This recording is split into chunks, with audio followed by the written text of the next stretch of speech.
Family and fellow soldiers, I'm the Professor, and this is the Moment of Truth. New York City's much ballyhooed mayoral election is today, and that being the case, we got a whole lot of attention on this race because it's seen as having national significance. Mamdani, the newcomer, is still ahead of veteran politician Andrew Cuomo by a country mile. We'll see if the polls are wrong, though it's not looking likely. And why is this political race in particular getting so much attention? Well, because Mamdani is a self-described socialist. Though he's backed down on so many of his positions, I don't see why that word's being used, but that's what the white media is saying, as if this is some sort of groundbreaking event. This is going to be a political shift, or at the very least, his ascension means something. I put Mamdani in the same category as AOC. In fact, looking at how he moves and what he's done, he's given off all the same vibes she did, pure phony. She didn't say anything about black voters despite having so many black folks who lived in her district, and to this day she still doesn't. She made it very clear she's Hispanic first, and that being the case, she's no different than any other politician before her. And don't let anyone con you with this phony non-controversy that Mamdani is a socialist. Bernie Sanders is a socialist too. And what has he done for black people? Nothing, except tell us what he's not going to do. Sanders claimed to have been politically active in the civil rights movement as a young man, but nobody can think of anything that he actually did. So family, don't let the white media sit here and repeat something to you to the point that you start to buy into it.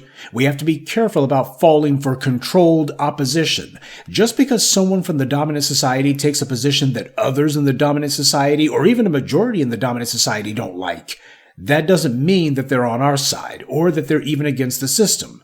You can have loud and angry debates among white supremacists within white supremacy. You can have them openly fighting. Hell, they can even fight a world war. And yet, in the end, they'll always eventually bury the hatchet, and at no point in any of their conflicts are they going to change their stance regarding you and me. Arguments among the beneficiaries of a racist system does not constitute opposition to that racist system. As Dr. John Henry Clark said, all their wars have been nothing more than a series of arguments about which one of them is going to rule over everyone else. And while it is true that Mamdani's political rise does represent genuine anger and frustration by working-class Democratic voters who are tired of the DNC's status quo stances, it's also true that the white media wants us to care about this. This is about trying to get us to reinvest into a political structure that hasn't produced for us in generations, and even now isn't saying what they're actually going to do, other than just not be Trump. This white media is pretending to be shocked about this guy when we know that if he was truly a threat to the system, they would be giving him the Nate Parker treatment and demonizing him full time. They would be claiming that some white woman accused him of something, no doubt. They would be attacking him 24/7 if he was truly a threat. But he's not, any more than the socialist Senator Bernie Sanders is. Why isn't the white media saying that capitalism has failed or anything of that sort? Why aren't they pointing to Mamdani's rise and saying that? Why aren't they saying that if this guy can become mayor of New York City, what does that say about the mood of the country vis-a-vis capitalism? When you look at who owns these white media news outlets, they are the very plutocrats who Mamdani's base wants him to overthrow. I'm still waiting for someone to tell me what exactly this guy has promised to do about all of this savage capitalism and the destruction that is wreaking on the nation. It's just like with Kamala Harris. All he's talking about are vibes and buzzwords. And I don't think that's going to change once he gets elected. So no, the white media is not about to push a narrative that the fact New Yorkers are supporting a man who, on paper, claims to be a socialist and how this is a bellwether of the country turning its back on the capitalists and capitalism. That's not what they're saying, because that's not in their interest. As I've always told you, the white media is not in the business of entertainment or news. They're in the business of mind control. See, family, these socialists are not for us any more than these capitalists have been. A number of our grandmaster teachers flirted with socialism during their youth in the early 20th century. From the 1920s, 30s, 40s, and a little bit beyond that, there were a lot of those individuals who we revere who wondered if the white socialists from Eastern Europe were truly interested in racial justice. They soon learned that these white socialists were not. No matter how passionately they prattled on about the bourgeoisie and the proletariat, they were still opposed to black empowerment. They didn't even make friendly gestures toward black empowerment. A lot of our 20th century black intellectuals, activists, and even grandmaster teachers experimented with socialism, But they soon found out that it was just a can of worms and that their would-be white allies simply wanted black people to help signal boost their own agenda and not ours. And the black people who were reading Karl Marx and still insisting that socialism was the answer, that persisted all the way into the 1970s. Hell, that was what Fred Hampton was talking about right up until the night that he was murdered by the Chicago police. It just goes to show you can win the battle against the capitalist pigs and still have a system of anti-black racism in place every bit as violent and vicious as what you get from capitalism. Class struggle is the primary preoccupation of the white left because class is the dividing line between white people who have power and those who don't.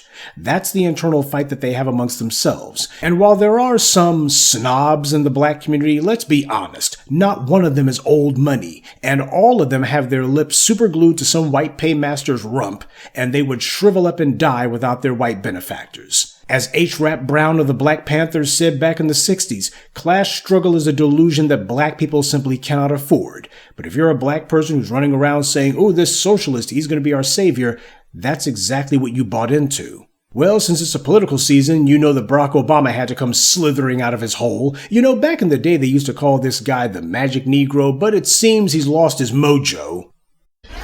With 2 days until key elections in Virginia and New Jersey, former President Barack Obama campaigned for the Democratic candidates in both states yesterday. So, Jenna, how effective is the former president one-on-one picking apart the problems with this administration? How do Democrats learn from him?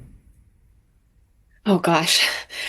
I think the Democrats learned from him by not being so committed to having a Democratic hero save the day. I think back to 2008 and then 2012 and how so many of us went to sleep because he was standing at the podium, and even hearing his voice with his rolled up sleeves this morning, I was just like, oh, this is so nice to revisit this.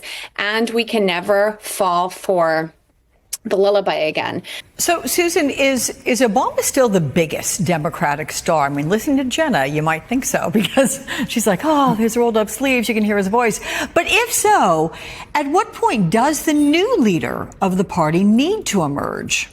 I love to hear Barack Obama speak just because I think he's a great orator. So that being said, his words are not that influential in the bigger picture. This new NBC poll, Jenna, shows the Democrats have an 8% edge on control of Congress, but it is not all good news because it also found fewer people with a positive view of Democrats than Republicans. And the Washington Post poll found more people believe the Democratic Party is out of touch with most Americans than the Republican Party. How do you square that? And most importantly, how do you change it? Yeah, it's such a good question, Alex, and I'm not sure I have the answer today. As usual, MSNBC is saying nothing profound or even intelligent. They're as out of touch as the Democratic Party they shill for. So you got some strategist who's saying that the people can't wait for a hero like Barack Obama. Well, she's wrong on both counts. Nobody's waiting for a hero. What they're waiting for is for Democrats to finally present policies that the base has been demanding all along. Democrats have been fighting a war against the very voters who they claim to want the support of, and their main line of attack has been to excoriate activists in the base because they have the audacity to make demands.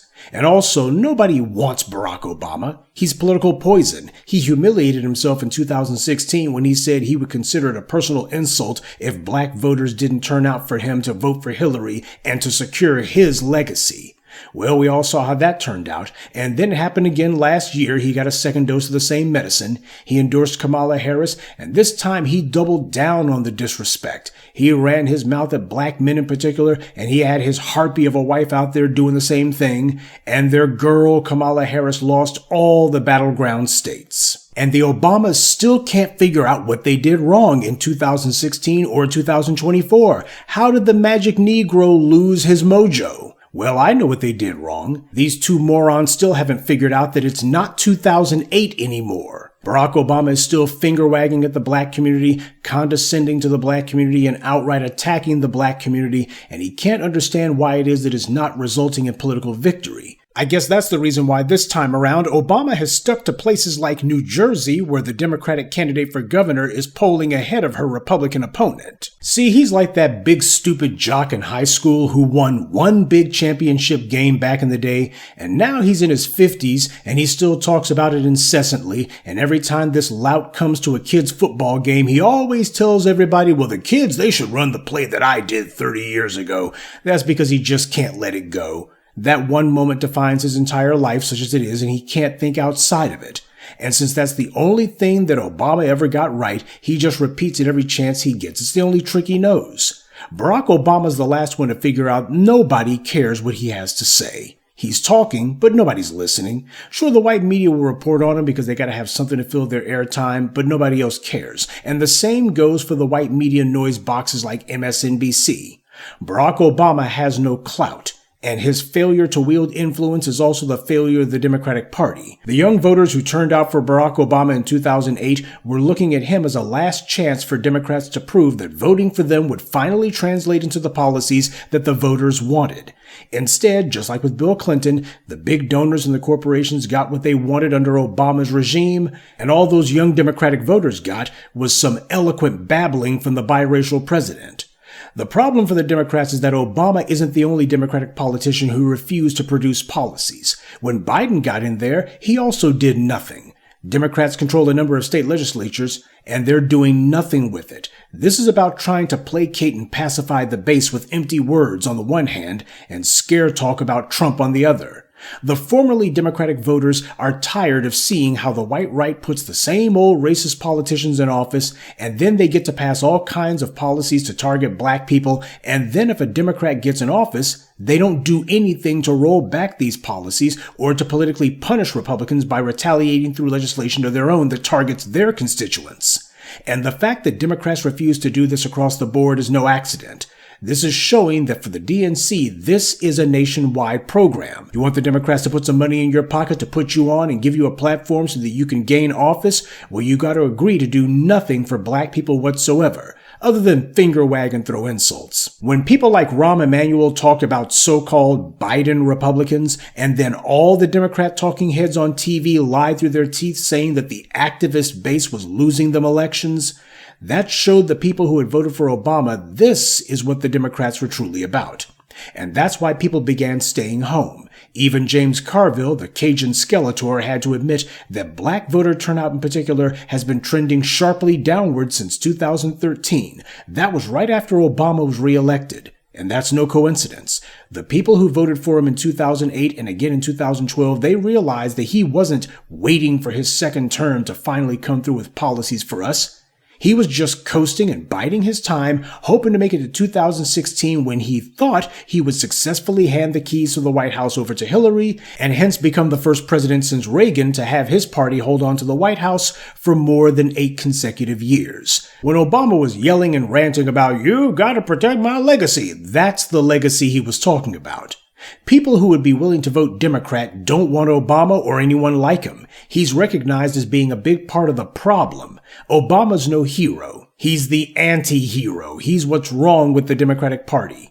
The real heroes who people are hoping for is, as always, the black community. They're expecting the moral conscience of this sewer called America to ride in on a white horse and save the dominant society from their own bad decisions yet again.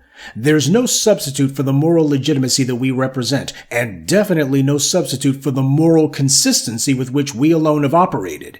Everybody else wavers and vacillates and changes their stances depending on what day it is or who's standing in front of them. That's the reason why these other constituencies will never be a swing vote, because they're all a bunch of opportunists. That's the reason why they immigrated here, and that being the case, they're going to change their stance depending on what day of the week it is. We don't. That's why we are the swing vote. The same way you have these blue states which are blood red, but you can mobilize black voters and they become blue states for a single night. The same goes nationally. America is a right-wing country, but if you can mobilize black voters in enough states, you can make the country blue for a single night. And for the Democrats to get into power, that's all it takes. But black voters are through voting for nothing, through turning out to vote only to have Democrats tell us what they can't do, and doing nothing about the very racist Republican policies that they claim to oppose. If you want to go along with this narrative of Democrats can't wait for a hero, well, that's the entire problem. Democrats do need a hero, but where's the 21st century FDR at?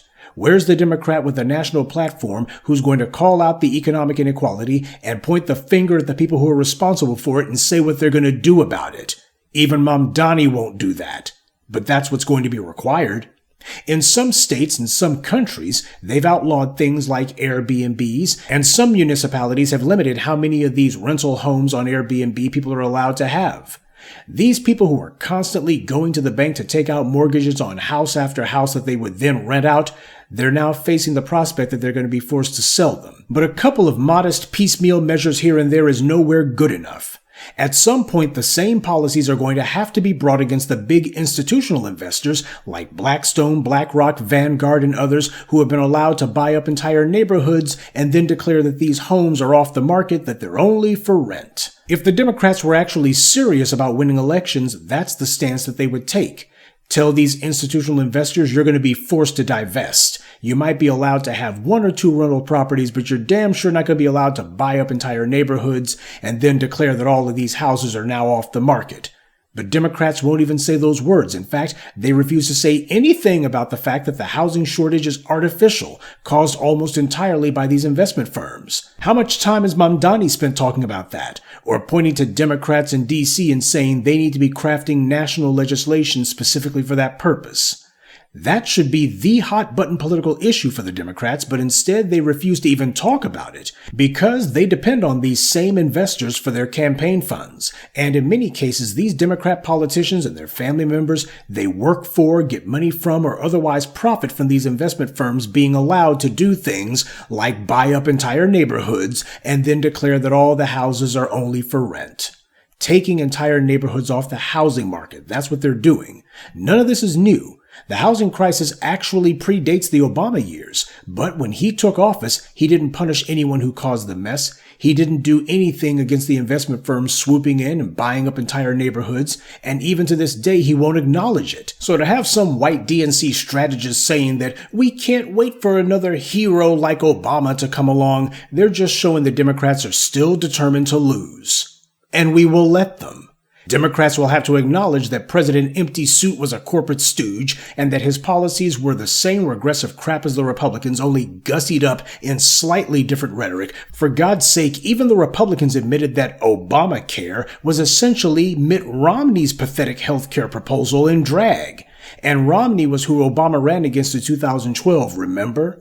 And for 8 years, all he did was finger wag at the black community and lecture us and talk down to us with a scumbag like him in the White House who needs Trump. Unless Democrats face up to the fact that they have to throw out the Rahm Emanuels and the Jim Clyburns and the James Carvilles and the Obamas and the other geniuses who ran the party into the ditch, they will have to accept that they must go against their billionaire donors. Until they do that, they'll continue to be dysfunctional and keep losing what should be slam dunk elections. The boomers are dying out, and they were the last generation who you could basically come up to them and give them some empty rhetoric and expect them to start crying tears and go, I'll vote for anything. They were the generation motivated completely and thoroughly by hopes, dreams, and aspirations. In other words, by nothing. But Gen X forward, that don't work with us. You want us to actually do something for you? I'm going to look at my hand and ask, what have you given to me? There's other elections going on today, by the way, in New Jersey and elsewhere, but it's all the same thing. Democrats don't just need better candidates, they need to stop being a pack of liars because their base isn't fooled. It's obvious Democrats are only a slightly more sanitized version of the Republicans now. They both cater to the same donors, and in recent years, Democrats and their mouthpieces like Ezra Klein have openly said that they need to cater to the same voters, too. Democrats have been on a jihad to make black political demands into a dirty word, but they failed. Reparations, an anti-black hate crime law, and measures put in place to attack, roll back, and undo any legislation that has been targeting us, that is the only political platform that can actually motivate black people to the polls. And so long as the Democrats refuse to do that, come election day, we will once again be voting for the couch. Good day, and be one. I'd like to take a moment to mention some of our contributors. Sean, Kawi Harvard, Lorena Peters, Sean Allison, and Glennis Davis. Salute to them and thank you to everyone for listening, liking, and sharing this message. Black empowerment only exists because of you.